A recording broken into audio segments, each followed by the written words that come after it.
رب زدنی علما۔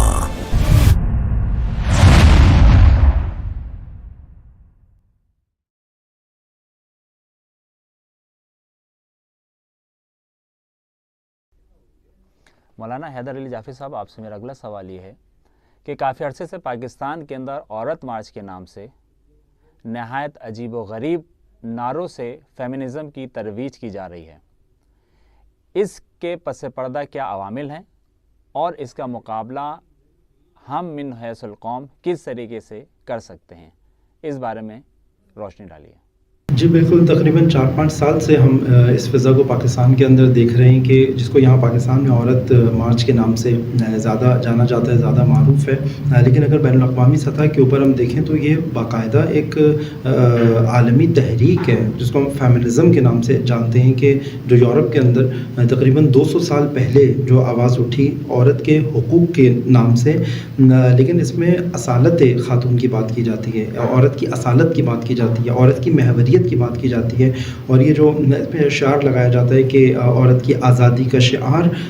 یہ فقط عورت کو آزاد اس معنی میں نہیں دیکھنا چاہتے کہ اس کے اوپر ظلم ہو رہا ہے، یہ عورت کو ہر قسم کی قانون، ہر قسم کے قواعد، ہر قسم کے حدود سے، یعنی جب بھی یہ بات کرتے ہیں کہ زیادہ تر یہ اسلام کو نشانہ قرار دیتے ہیں کہ اسلام نے عورت کو پابند کر دیا ہے، اسلام نے، اور پابندی یعنی کیا؟ پابندی ان کی نگاہ میں کیا ہے؟ خود جو مطلب قرآن میں قتل کا حدود اللہ، اب یہ اس حدود اللہ کو پابندی کا نام دیتے ہیں۔ اب ان کی جرأت تو نہیں ہوتی کہ اسلامی اصطلاحات کو بتائیں کہ یہ غلط ہے۔ پوری تحریک ایک اسلامی اقدار، اسلامی قوانین اور احکام کے خلاف ہے، اور ایک خاتون کی حیثیت کو خراب کرنے کے لیے، خاتون کو ایک ہلاکت کے کنویں میں ڈالنے کے لیے ہے۔ لیکن اتنی خوبصورت شعار کے ساتھ بعض اوقات آتے ہیں پاکستان میں، تو بہرحال بہت غیر مناسب شعار کے ساتھ یہ تحریک آئی ہے جو کہ جان پکڑتی جا رہی ہے، جس کے 2 رخ ہیں۔ ایک تو بالکل کوچہ خیابان میں اور بالکل اس میں آ جانا، سڑکوں کے اوپر لے کر آنا، اور خواتین کو کسی نہ کسی جھانسی کے ساتھ لے کر آنا، ان شعار کے ساتھ، کہ جس میں عورت کی آزادی کی بات ہو، کہ آپ اپنے بھائی کے ذریعے بھی غلام ہو، آپ اپنے باپ کے تحت بھی غلام ہو، آپ اپنے شوہر کے تحت بھی غلام ہیں، اور کسی طرح باپ، بھائی اور شوہر کی اس سرپرستی سے اس کو باہر نکالا جائے۔ یہاں پہ بہت جو چیز مد نظر ہمارے ہونی چاہیے وہ یہ ہے کہ یہ کام 2 طریقوں سے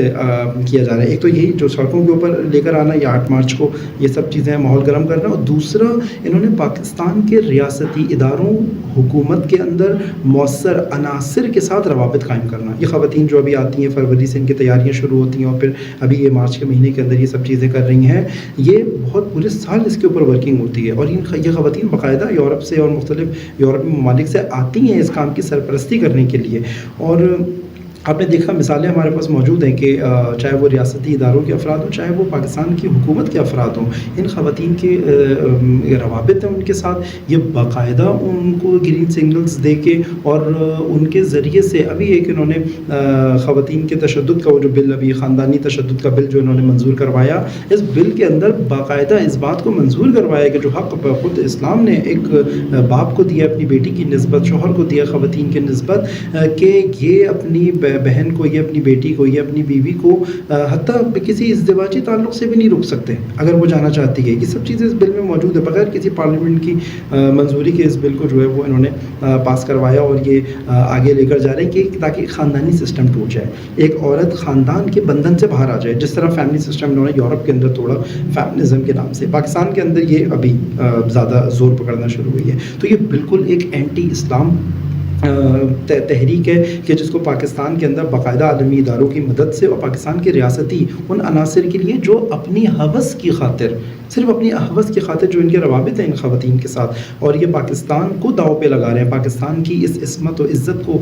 داؤ پہ لگا رہے ہیں، اور یہ نہیں کر سکتے وہ اقدام کہ جو ریاستی اداروں کو کرنا چاہیے، کیونکہ یہ چاہتے کیا ہے کہ اگر میں خلاصہ کروں کہ یہ چاہتے یہ ہیں کہ کسی طریقے سے خاتون کو باہر لے کے آیا جائے، فیملی سے پہلے باہر لے کے جائے، یعنی یہ اس کے پیچھے اصل ہوسران ہے۔ ایک ہوسران یہ چاہتا ہے کہ خاتون کو کسی محرم کی سرپرستی سے باہر نکالیں تاکہ نامحرم اس کے اوپر تجاوز کر سکے، خلاصہ ان کی پوری تحریک کا یہ ہے. اور آپ دیکھیں پاکستان میں آئے دن یہ خبریں جو آپ سن رہے ہیں, اور یہ آج اس خاتون کے ساتھ فنا ہو گیا, اس خاتون کو سڑک پہ یہ ہو گیا, اس خاتون کے ساتھ یہاں تجاوز ہوا, یہ اکثر اسی فیمنسٹ تحریک کی آزاد کردہ خواتین ہیں کہ جن کے ساتھ یہ تجاوز اور یہ سب کچھ آسان بنایا گیا کہ جو اپنے بھائی, اور جس کو کہا گیا تھا کہ بھائی باپ اور شوہر کی پابندی سے باہر آؤ, اور جبکہ انہوں نے کیا اصل میں حفاظت سے باہر لے کر آئے اس خاتون کو اور ان کے ساتھ یہ کیا. اب اس کا حل کیا ہے؟ بہت مختصراً آپ کی خدمت میں عرض کروں, اس کا حل فقط ریاستی اداروں کی طرف نہیں ہے, چونکہ ان کو تو یہ اپنے ان کی حوث کا نشانہ بن کے ان کو اپنے اس میں لے چکی ہیں, جو کہ آپ کے پاس معروف خواتین کے نام اور ساری چیزیں ویڈیو پروف سب موجود ہیں. یہاں پہ فاطمی خواتین کو میدان میں اترنا پڑے گا. یہاں پہ ہمارے پاس جو اسوہ موجود ہے خواتین کا, وہ اسوہ پیش کرنا پڑے گا. آپ آرٹیکلس لکھیں, آپ جس طرح آپ یہ ابھی یہ پروگرام کر رہے ہیں, اس پروگرام کے ذریعے سے آواز اٹھا رہے ہیں. اسلام کے اندر خاتون کا وہ حقیقی تصور جو اس کے حقوق کے ساتھ محفوظ ہے, اور یہاں پہ کنیزان فاطمہ, کنیزان زینب اپنا کردار ادا کر سکتی ہیں کہ جنہوں نے وہ رول ماڈل ادا کر کے بھی دکھایا, بحیثیت بیٹی بھی, باپ بھی, بہن بھی, وہ کام کر کے دکھایا جو خاتون کو بتایا یہ تھی تمہاری جہت, یہ تھے تمہارے حقوق, یہ تھے تمہارے مطالبے, اور وہ مطالبے جو تمہیں ہلاکت کی طرف لے کے جا رہے ہیں یہ فیمنزم ہے, اور وہ مطالبے جو تمہیں سعادت کی طرف لے کے جا رہے ہیں وہ تمہارا فاطمی روپ ہے. تو ان خواتین کو میدان میں اتر کے بہترین مقابلہ یہ ہماری خواتین کر سکتی ہیں جن کے پاس ایک رول ماڈل, جن کے پاس اقدار, جن کے پاس حقوق سب موجود ہیں. ان کو میدان میں آنا پڑے گا تاکہ اس الغار کا مقابلہ کر سکیں. ماشاء اللہ قبلہ, بہت خوب, بہت خوبصورت انداز سے آپ نے جواب دیا. احسن.